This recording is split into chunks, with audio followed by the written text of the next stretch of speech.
Iran Israel युद्धाचा भडका हा दुबईपर्यंत पोहोचलेला आहे। इराणचा दुबईवरती हल्ला आणि त्यामुळे स्फोटांचे आवाज या ठिकाणी सुरू असल्याचे पाहायला मिळत होतं। 7 स्टार हॉटेल बुर्ज अल अरबवर सुद्धा हल्ल्याचा प्रयत्न करण्यात आलेला आहे। सुरक्षेच्या कारणास्तव बुर्ज खलिफा पूर्णपणे बंद करण्यात आलेला आहे।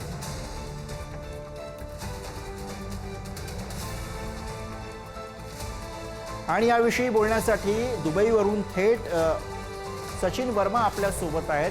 सचिनजी, स्वागत आपलं पुढारी न्यूजमध्ये। सगळ्यात आधी तर दुबईमधली सध्याची काय परिस्थिती आहे, तिथलं काय चित्र आपल्याला जाणवतं? नमस्कार सर्वांना। नमस्कार। तर आता थोडंसं जरा पॅनिक मोडमध्ये सगळे आलेले आहेत, कारण दुबई सर्वात जास्त टार्गेट आहे ॲज कम्पेअर टू मला वाटतं इस्रायलपेक्षा जास्त अटॅक दुबईवर झालेले आहेत। तर ATM मध्ये जरा लाईन लागायला लागलेली आहे। सगळे लोक रॅशन भरायला चालू केलेले आहेत, कारण डेफिनेटली फ्लाईट्स बंद आहेत, तर सामान वगैरे येण्याचे प्रॉब्लेम्स होऊ शकतात इकडे।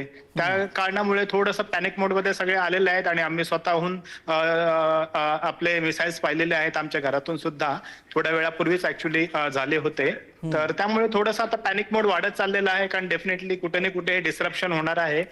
फूड सप्लाय म्हणा किंवा बाकीच्या गोष्टी म्हणा, त्याच्यामुळे आता जर असा भीती वाटायला लागली आहे लोकांना। सचिन, आता तिकडे आपण कशी खबरदारी घेत आहात, कसं सगळं नियोजन केलं जात आहे?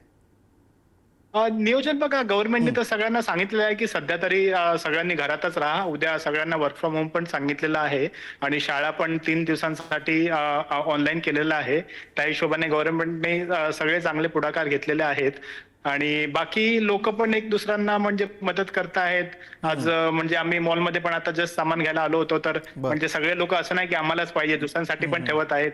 त्या हिशोबाने एक दुसऱ्यांना मदत करून म्हणजे सगळं चालू आहे, कारण माहिती आहे पुढची जर युद्ध पुढे अजून वाढलं तर डेफिनेटली प्रॉब्लेम होणार आहे। अगदी काल ज्या पद्धतीनं हा सगळा हल्ला झाला, त्यानंतर शेजारच्या राष्ट्रांवरती इराणकडनं असा हल्ला होणं हे काहीच अपेक्षित नव्हतं। अनपेक्षितपणे हा हल्ला झाला, त्यामुळे एक हादरा त्या क्षणाचा इतक्या मोठ्या प्रमाणावर करतील असं आपल्याला वाटलं नव्हतं कधी। का म्हणजे कसं एखाद झालं, 2 झालं की फक्त चला नावाला केलं की इथे पण USA बेस आहे म्हणून करतायत, ती गोष्ट वेगळी। पण हे म्हणजे पूर्णपणे एका हिशोबाने अटॅकच केला जातो आहे। त्याच्यामुळे कसं लोक जे राहत आहेत त्यांना पण डेफिनेटली थोडं भीतीचं वातावरण निर्माण झालेलं आहे। मग त्याच्यामुळे अजून पॅनिक वाढतायत, कारण अजूनही हल्ले होऊ शकतात।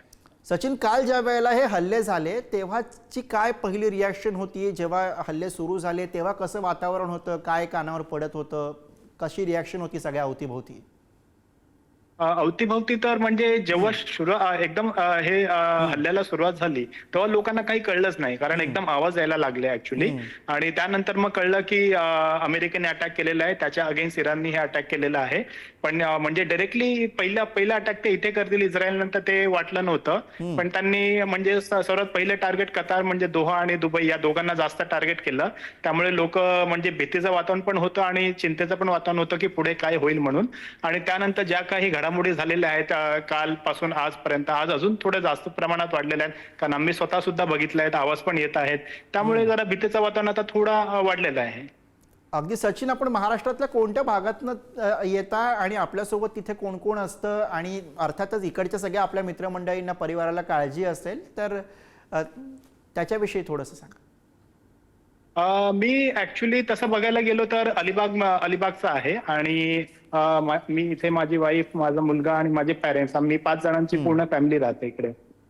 बरं, धन्यवाद सचिन आपल्या संवादासाठी। काळजी घ्या आणि सुखरूप राहा।